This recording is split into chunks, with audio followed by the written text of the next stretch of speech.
찬송가 165장 찬송 드림으로 새벽 예배를 하나님께 드리겠습니다.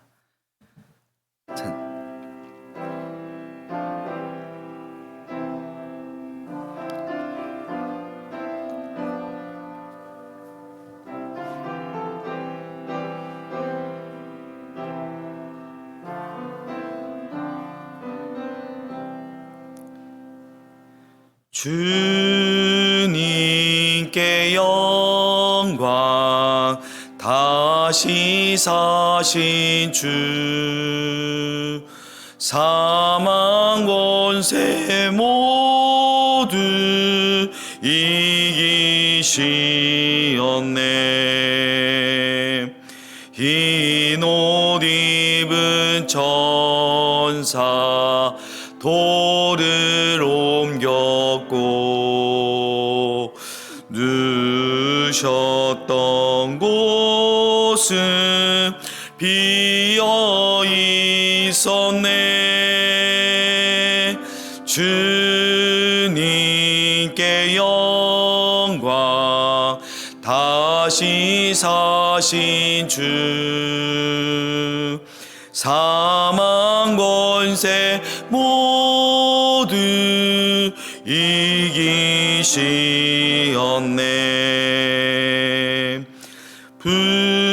부활의 주님 나타나시사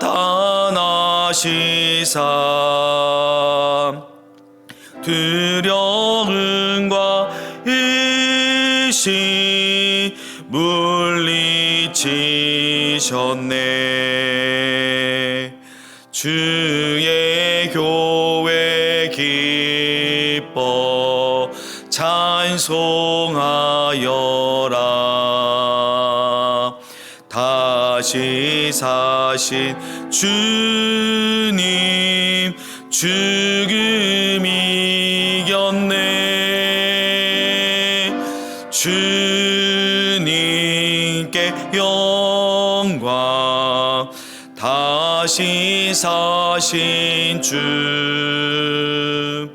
사망 권세 모두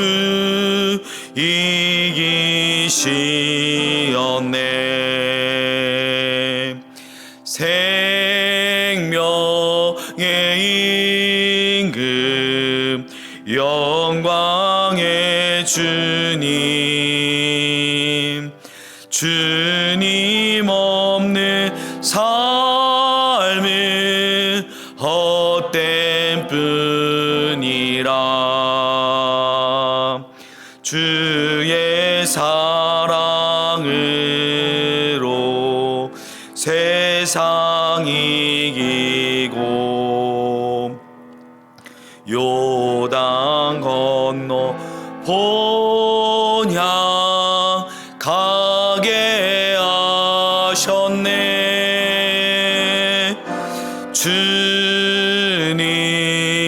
영광, 다시 사신 주, 사망 권세 모두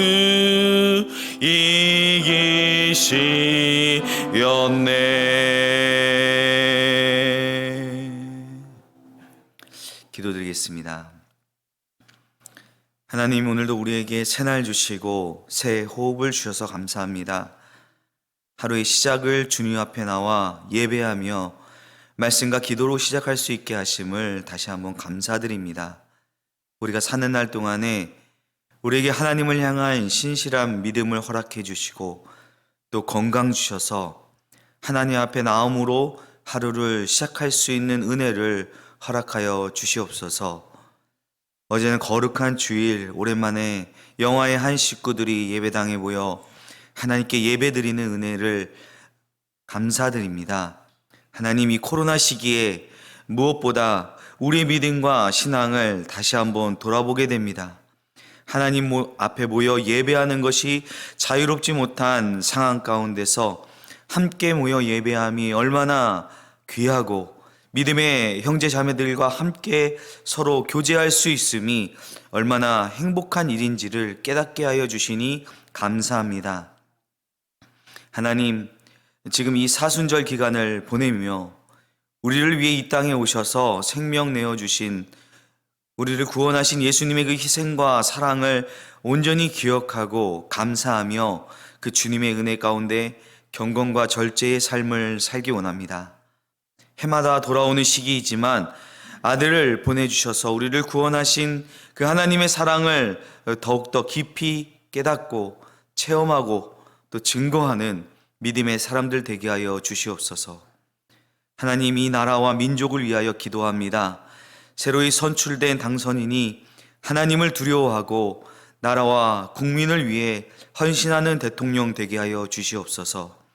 이 나라의 위정자들이 그들의 권세의 주권이 하나님께 있음을 깨닫게 하여 주시옵소서.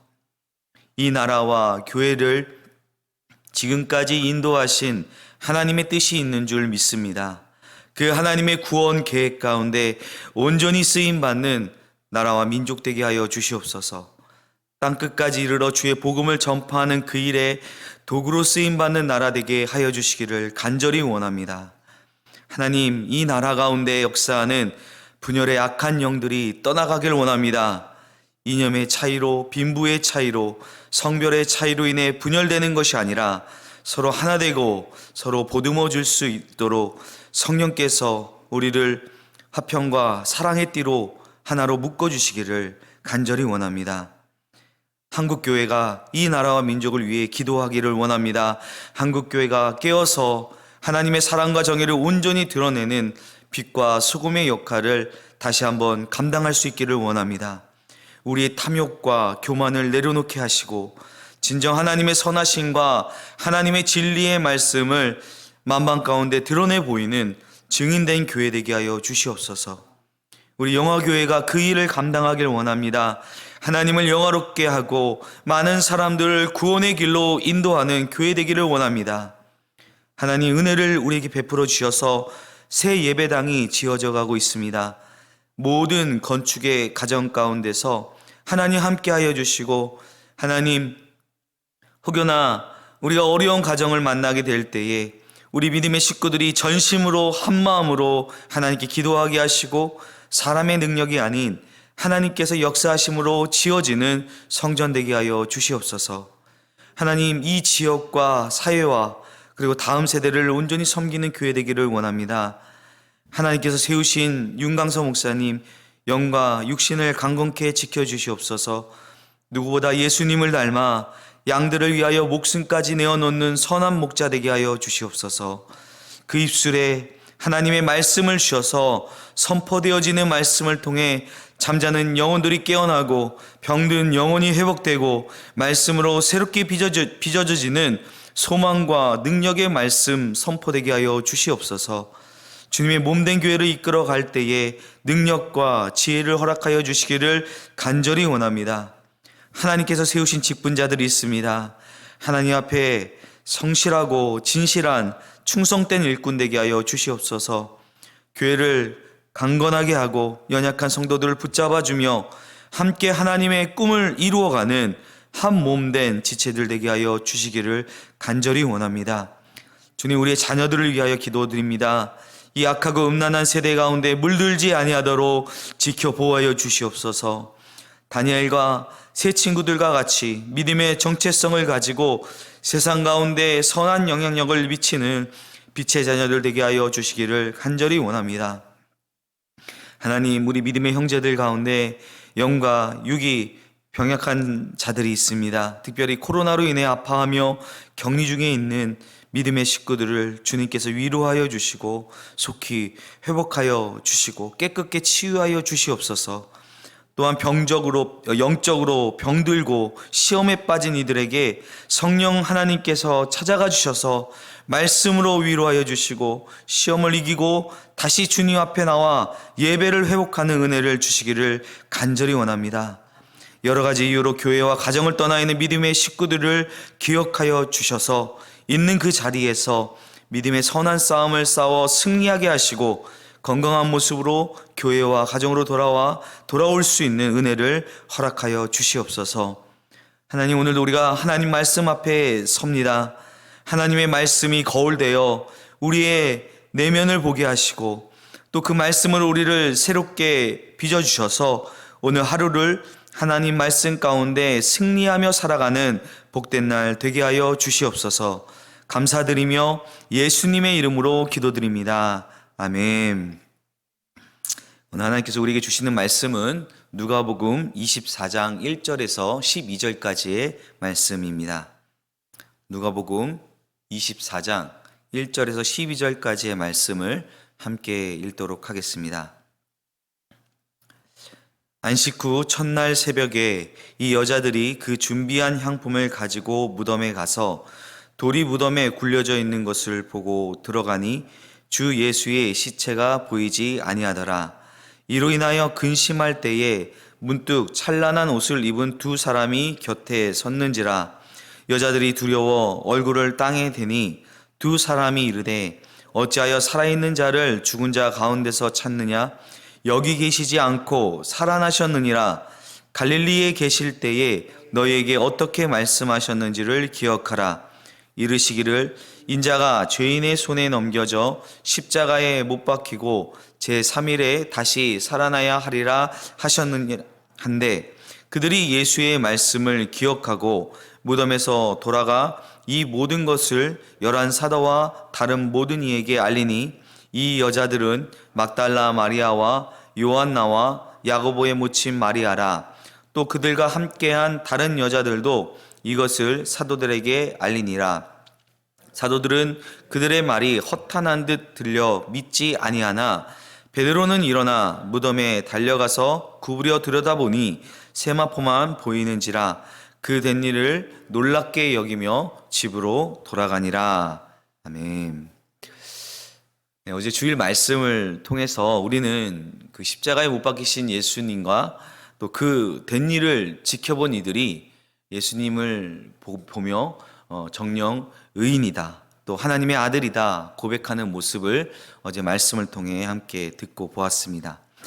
자, 그러한 자들 가운데서 예수님의 제자이면서 공회 의원이었던 아리마대 사람 요셉이 빌라도를 찾아가 예수님의 시체를 달라 하고 예수님의 시체를 세마포에 싸서 아직 사람을 장사한 일이 없는 바위에 판 무덤에, 이제 다른 복음서에 보면은 그것이 자기를 위하여 판 무덤이라고 이렇게 나오는데요. 그곳에 예수님을 장사합니다. 예수님께서는 시간상으로는 금요일 오후 3시경에 내 영혼을 아버지 손에 부탁합니다 라는 말씀을 하시고 숨지셨습니다. 여러분, 이 십자가형이 참혹한 것은요, 손과 발이 이렇게 못 박혀서 피를 많이 흘려서 가다출혈로 죽는 것이 아닙니다. 십자가 그 나무 형틀에 손과 발을 못 박고 그 십자가 형틀을 세웠을 때 몸이 어디에 지탱을 하겠습니까? 바로 못 박힌 손과 발로 몸을 지탱하게 됩니다. 자, 그러면 이제 몸이 이렇게 처지겠죠. 그렇게 되면 이제 횡격막이 이렇게 올라오면서 숨을 쉴 수가 없게 됩니다. 자, 그러면 또 어떻게 하게 될까요? 숨을 쉬기 위해 이 못 박힌 손과 발에 힘을 줄 수밖에 없습니다. 그러면 그 고통이 어마어마하겠죠. 찢어지는 고통이 있었을 것입니다. 근데 너무 아파서 힘을 빼게 되면 또다시 몸이 처지고 또 숨을 못 쉬게 되면 다시 손과 발에 힘을 주어 숨을 쉬어 보려고 하고, 자, 이러한 고통이 반복되다가 죽는 것이 바로 십자가 형틀입니다. 그래서 보통은 십자가 형틀에 사형을 당하는 사람들은 그렇게 오랜 시간을 고통을 당하다가 서서히 죽게 되는 것입니다. 근데 예수님께서 십자가에 못 박히신 그날은 안식일 전날이었죠. 다음 날이 안식일이었기 때문에 안식일은 유대인의 성일이었기 때문에 그 거룩한 안식일까지 이 저주받은 십자가 형틀을 세워놓을 수가 없었습니다. 그래서 어느 정도 십자가상에서 고통을 겪게 하다가 이제 죽음 직전에 누웠을 때 다리를 쳐서 꺾어서 죽게 만드는 것이죠.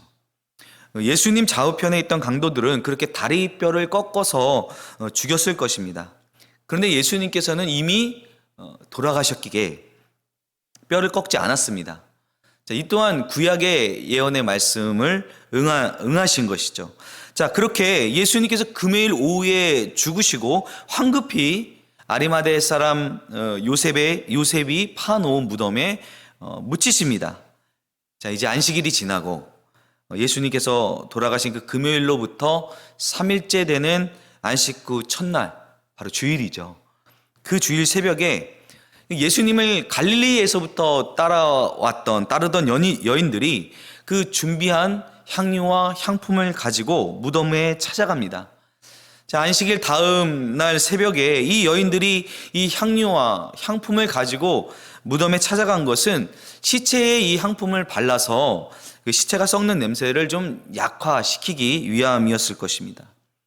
자, 보통은 세마포에 쌓아 무덤에 장사하기 전에 향유를 바르는데 아까 말씀드렸지만 예수님의 경우는 안식일 전날 빨리 급하게 장례를 치르느라 이 향유를 바를 시간이 없었던 것입니다. 그래서 여인들이 자신들이 사랑했던 그 예수님의 시체에 향유를 바르기 위해 무덤으로 찾아간 것입니다.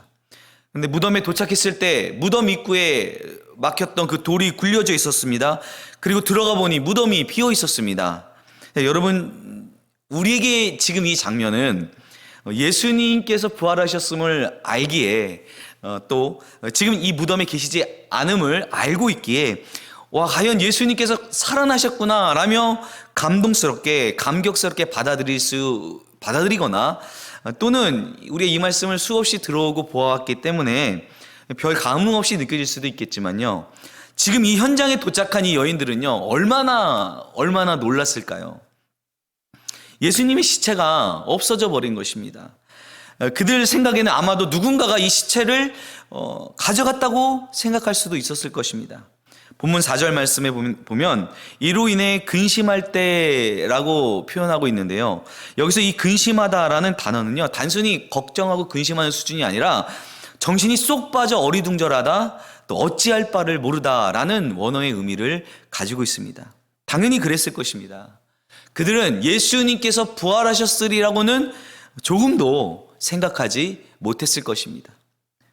자, 그리고 그곳에 갑자기 찬란한 옷을 입은 두 사람이 선 모습을 보게 됩니다. 여인들은 직감적으로 그들이 보통 사람이 아니라는 것을 알고 얼굴을 땅에 대고 엎드립니다. 다른 복음서에 보면은 이들이 천사라고 명시되어 있죠. 자, 이 두 사람이 여인들에게 하는 말이 무엇입니까? 어찌하여 살아있는 자를 죽은 자 가운데서 찾느냐? 여기 계시지 않고 살아나셨느니라. 그러면서 이 갈릴리에 계실 때에 너희에게 어떻게 말씀하셨는지를 기억하라 라고 이야기합니다. 예수님께서 전에 어떻게 말씀하셨습니까? 예수님께서 이미 돌아가시기 전에 수차례 제자들에게 또 함께하던 자들에게 순환당하실 것과 십자가에 달려 죽으실 것과 그리고 제3일 만에 다시 살아나실 것을 말씀하셨습니다. 7절 말씀을 보면 이르시기를 인자가 죄인의 손에 넘겨져 십자가에 못 박히고 제3일에 다시 살아나야 하리라고 하셨던 그 말씀을 기억하라는 것입니다. 자, 이 여인들도 갈릴리에서부터 예수님을 따라다녔기에 그들도 이 말씀을 들었을 것입니다. 여러분, 우리는 이 장면을 통해서요, 우리는 부활의 증인이 되어가는 가정을 분명하게 알 수가 있습니다. 오늘 예수님의 빈 무덤에 나타났던 두 사람, 마가복음에 한 사람이라고 나오지만 마태와 누가는 예수님의 부활을 알리는 사람을 천사가 2명이라고 언급을 하고 있습니다. 2명은 증인으로 인정될 수 있는 최소의 단위입니다. 이 두 사람, 이 두 천사가 예수님의 부활을 증언합니다. 그런데 그들이 증언하는 방식이 무엇입니까?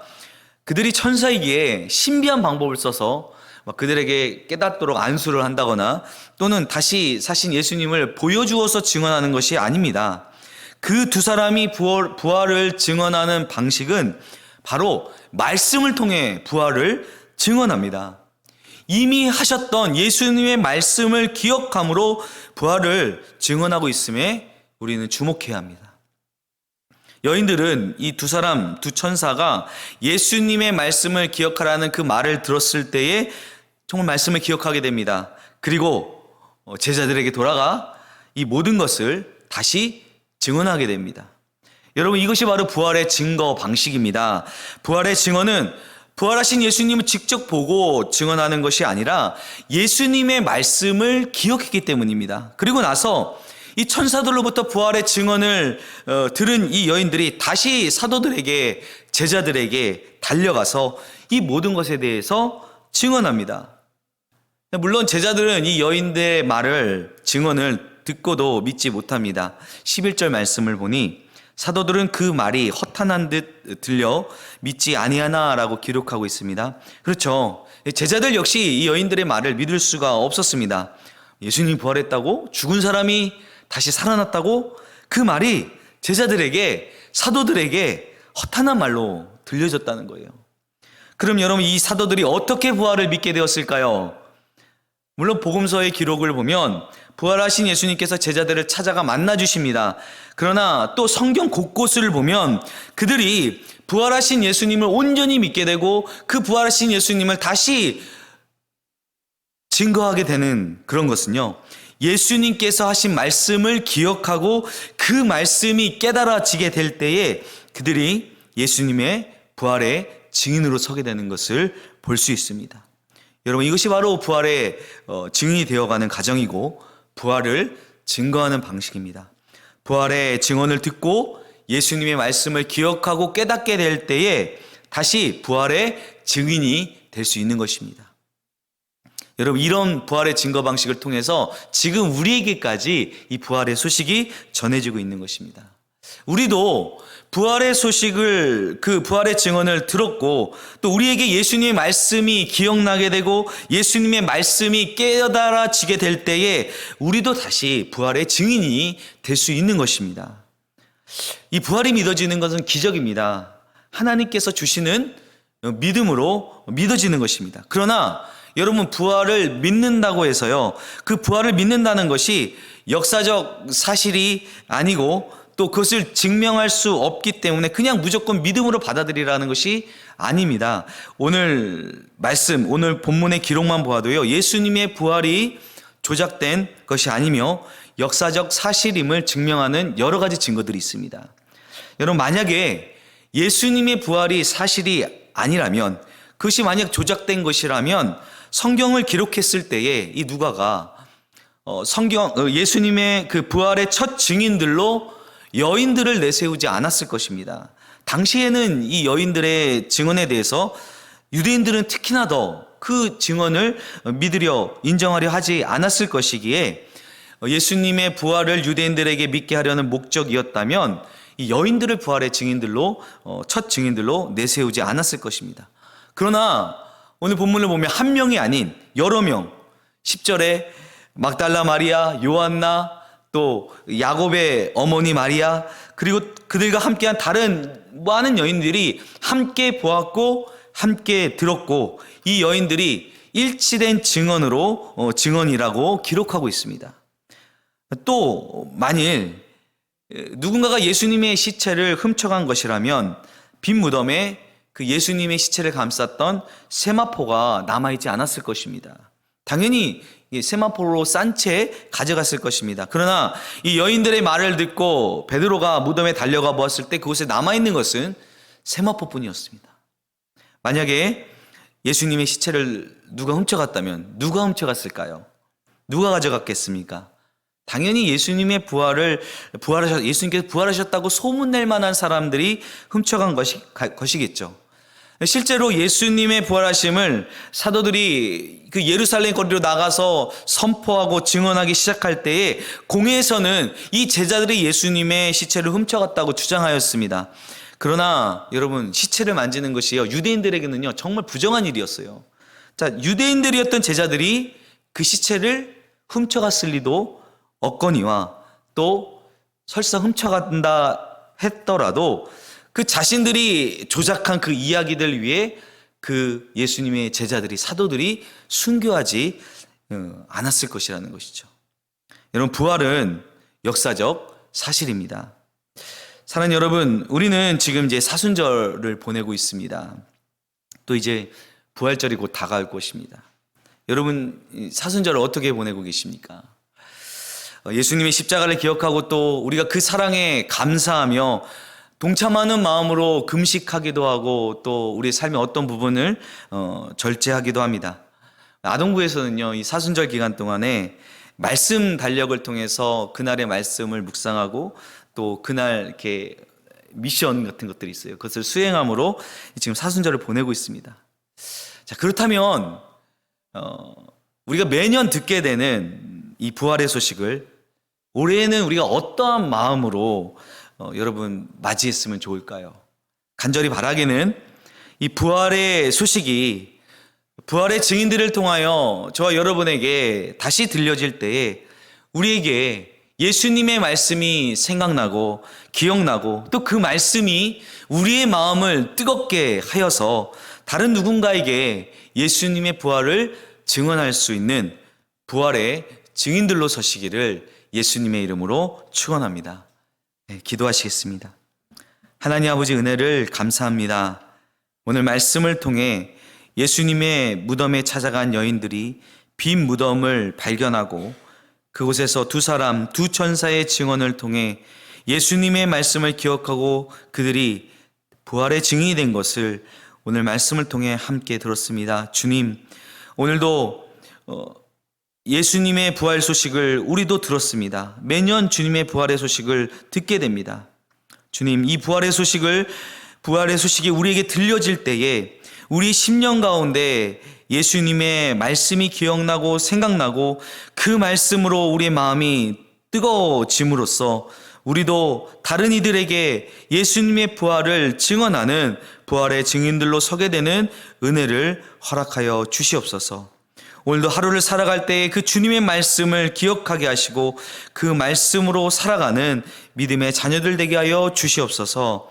감사를 드리며 예수님의 이름으로 기도드립니다. 아멘. 하늘에 계신 아버지의 이름을 거룩하게 하시며 아버지의 나라가 오게 하시며 아버지의 뜻이 하늘에서와 같이 땅에서도 이루어지게 하소서. 오늘 우리에게 일용할 양식을 주시고 우리가 우리에게 잘못한 사람을 용서하여 준 것 같이 우리 죄를 용서하여 주시고 우리를 시험에 빠지지 않게 하시고 악에서 구하소서. 나라와 권능과 영광이 영원히 아버지의 것입니다. 아멘.